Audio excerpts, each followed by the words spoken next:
It's just after 6 a.m. on Flower Street.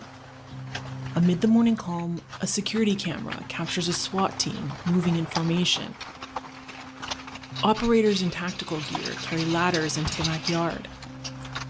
Another group enters the front and attaches strips of explosives along the windows and door. Inside, Jenny Ramirez and her 2 kids are sleeping when her phone rings. It's a neighbor calling. Jenny, wake up. I see a lot of police in front of your house. Are you okay? Get up. Out front, an armored vehicle pulls up. It's carrying a canine team, a photographer, and a drone operator. At the end of the convoy is a U.S. Border Patrol vehicle. These are federal immigration agents at the home of U.S. citizens, and they're ordering them to exit immediately. Agents wait 14 seconds, then blow out the bedroom window. My 6-year-old started screaming, we're here, we're okay. But he wasn't understanding. It wasn't like something that happened to the house and they were coming to help us. I told him, they're not helping us. The second explosion blows off the front door. We wanted to understand what prompted this show of force and use of manpower. These high-risk tactics, according to current and former federal officials, are typically used for drug smugglers and violent fugitives, not by immigration agents trying to arrest a U.S. citizen accused of injuring government property,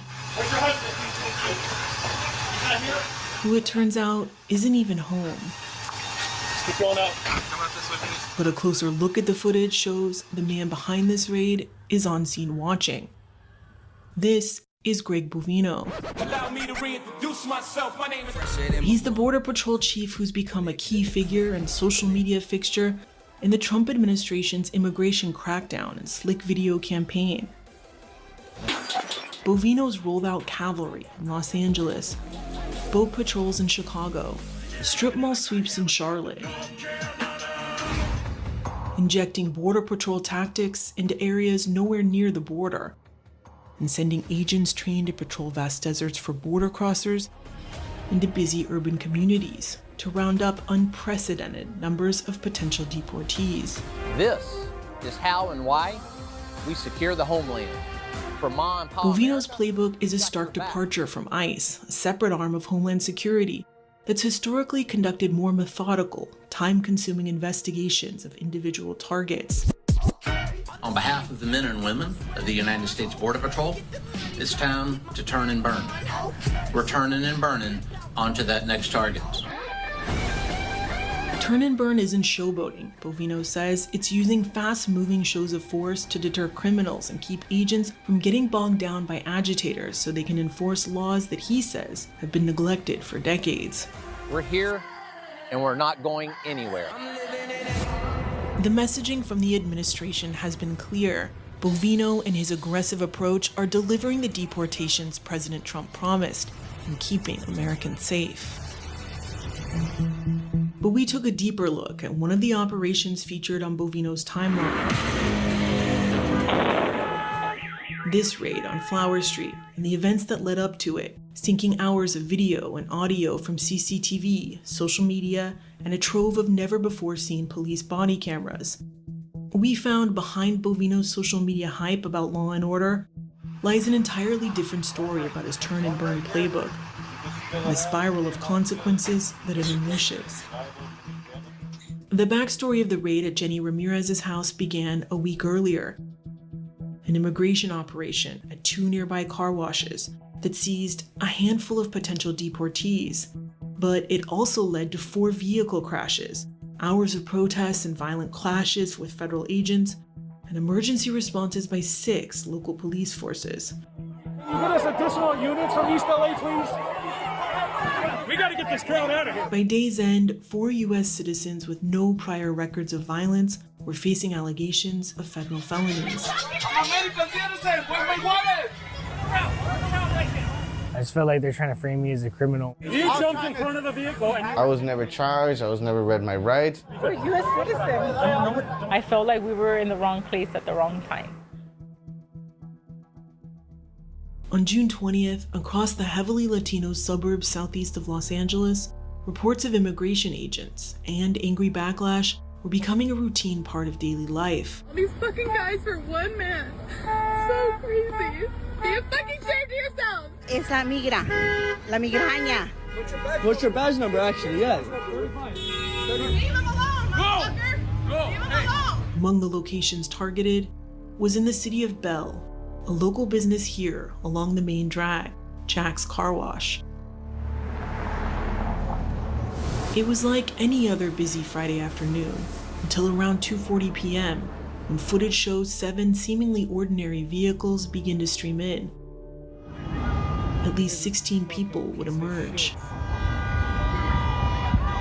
It's a lot of people for a little car wash. One worker who didn't want to be identified for fear of retribution told the Times he thought the cars pulling in wanted a wash. I was like, oh, it's probably a customer. But when they came out, they had these vests and then, like ski masks and sunglasses on, so you couldn't identify who it was.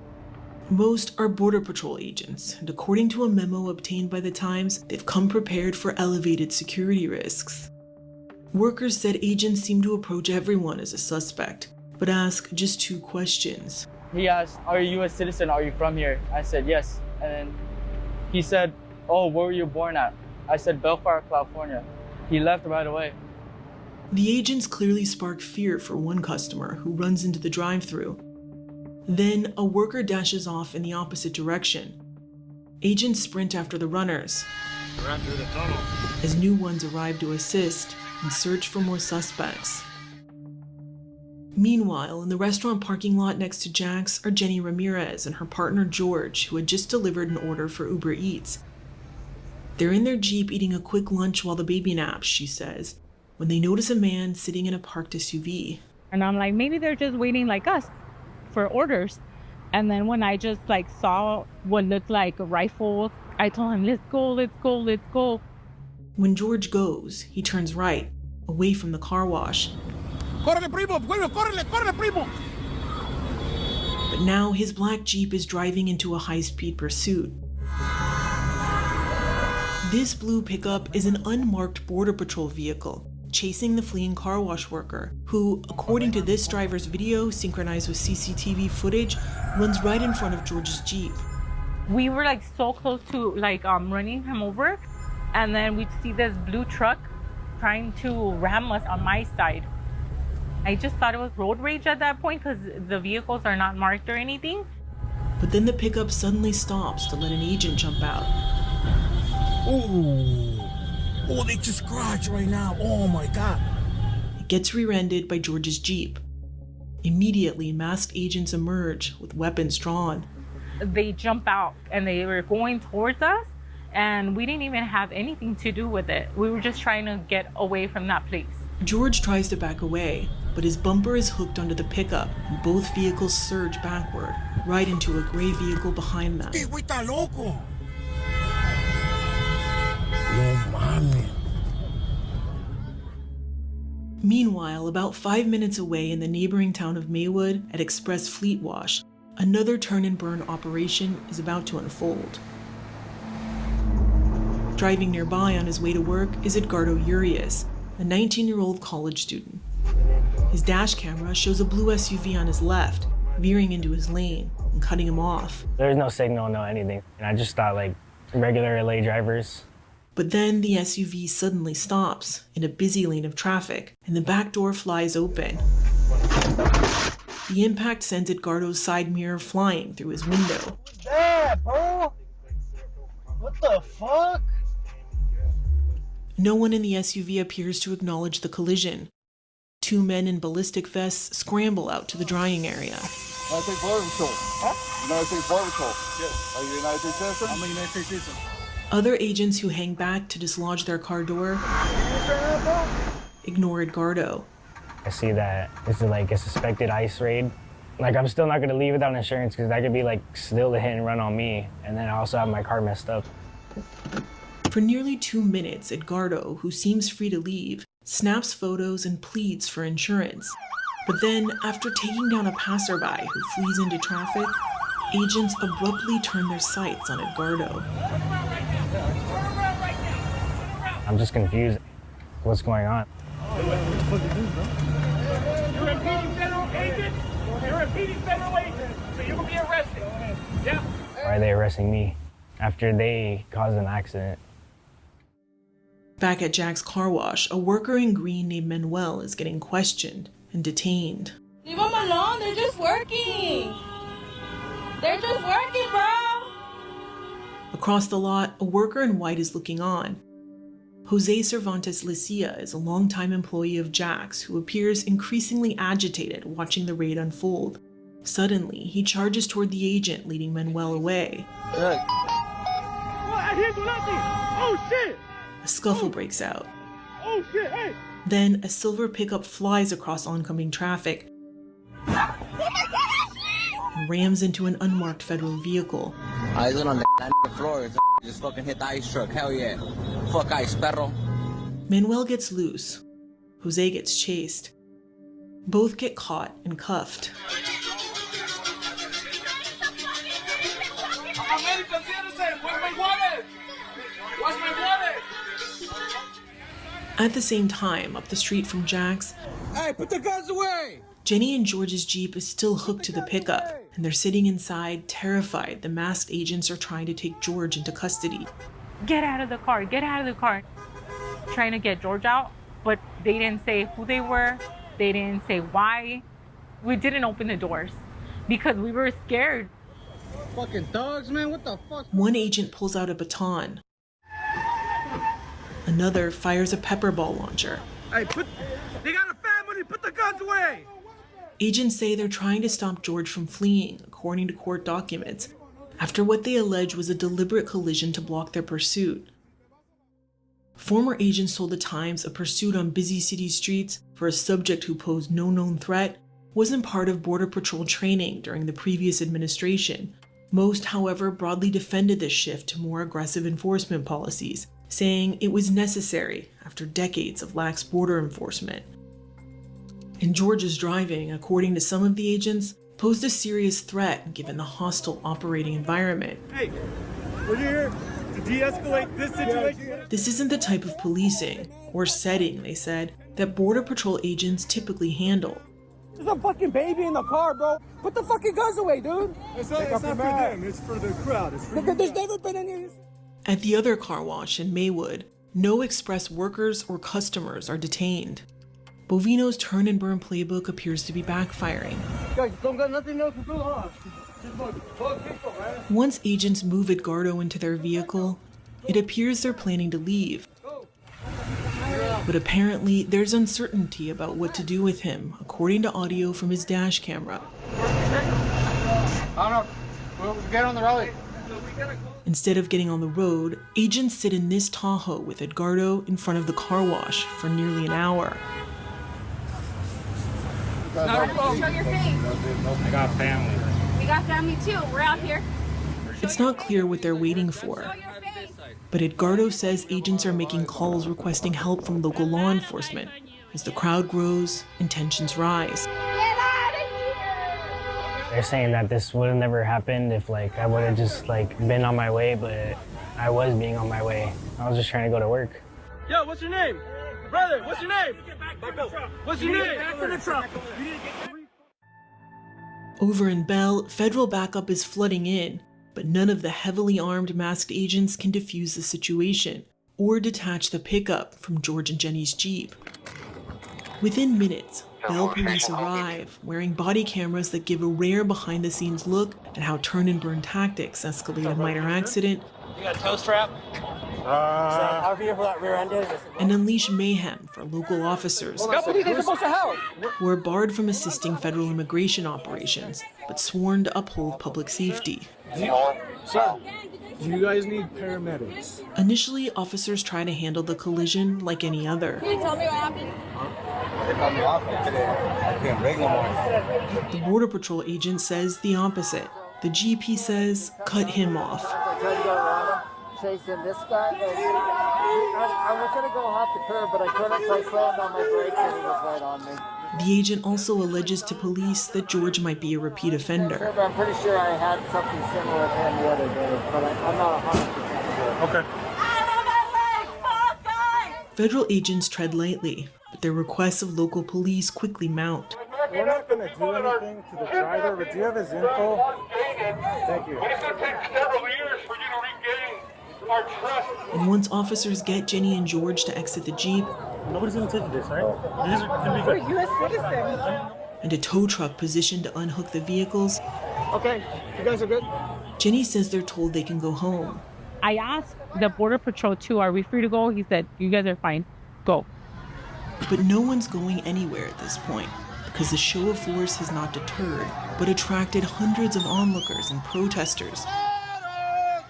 And now, agents need help getting out. We're just looking at our exit plan here. Okay. We'll probably need your assistance. Right. We have several vehicles that are trapped over here by the crowd, so we'll need to push them out. Okay. The federal vehicles, they say, must all leave together to protect against attacks. I think we should be able to get through.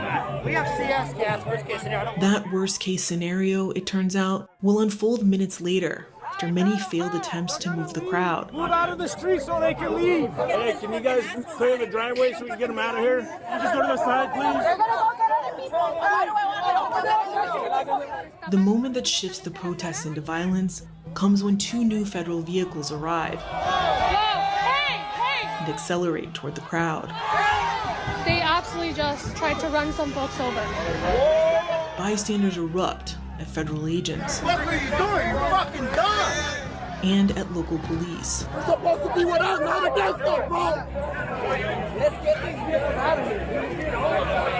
Well, yeah, I know. The sergeant in charge scrambles. All right, guys, hey, it's time to clear out. To clear an exit path and de-escalate the scene. Hey, come on. Let them out of here. But it has the opposite effect. Come on, let them get out of here. What's your badge number? As the sergeant waves people to cross, this federal vehicle starts rolling toward them. A man bangs on the hood and immediately gets pinned to the ground. The takedown sets off new backlash and a hail of tear gas. What the fuck? Oh my god! Local police caught up in the scuffle Watch out, we're taking shit. call for emergency help. Can you get us additional units from East LA, please? We need mutual aid 999. You guys almost out of here? That's 2 flat tires now, so I don't know.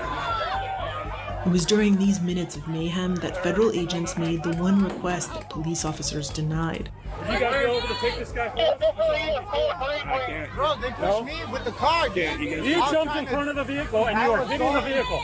That is not what happened, according to Isaias Pena Salcedo.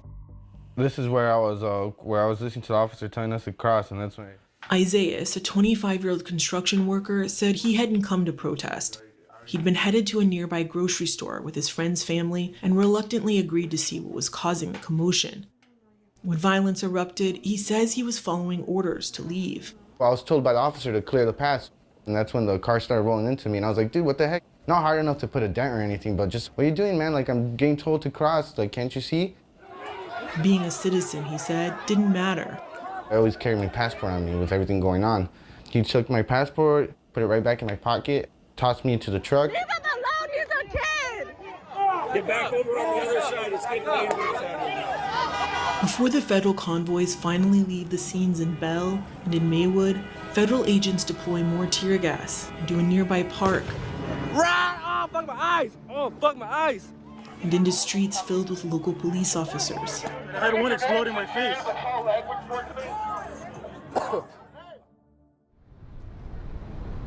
Federal agents leaving the operations were frustrated, according to Isaias and Edgardo. They were dropping off all the people they caught, and they were mad because they're like, oh, how much did we get today? They were just saying that, like, they had one body and that was me. And then some other guys had 2 bodies. 3, and they're all USCs, like US citizens. At least one detainee was not a U.S. citizen. Coworkers said Manuel, the car wash employee in green, was deported to Mexico within days. DHS did not respond to questions about the Jack's customer who fled or the man detained near Express Car Wash. But the collateral damage was vast.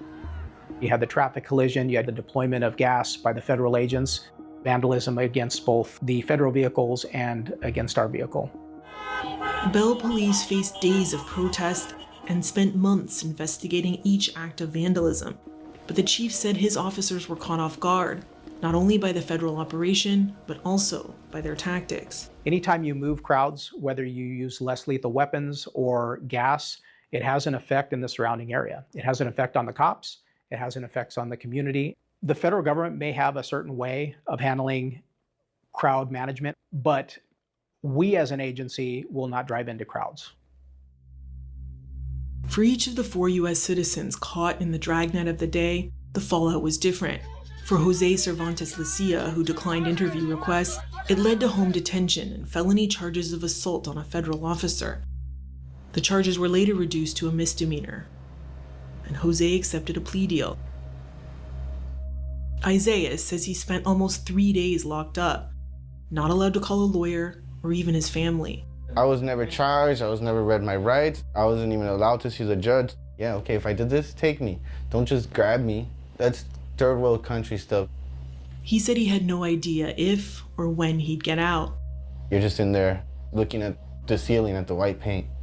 I thought I was gonna be in there for a couple years, so I was already mentally preparing myself. After 64 hours, Isaiah says he was told they were finally taking him to see a judge, but instead, with no explanation, he was released. Like, it just messed up my head mentally, like, pretty bad. You're a federal agent. You're a repeating federal agent, so you can be arrested. Yeah. Edgardo was also never charged. He says during intake he managed to show videos of the collision on his phone to a federal investigator. He sent it to his boss. He's just like, wow. But he was just like apologizing on behalf of the ICE and Border Patrol because they never did. So.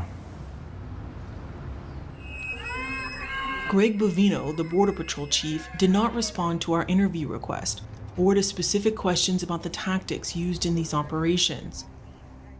Spokespeople with Homeland Security and Customs and Border Protection provided a written response, which in part says Bovino has been instrumental in informing the public about the record-breaking increase in assault against law enforcement.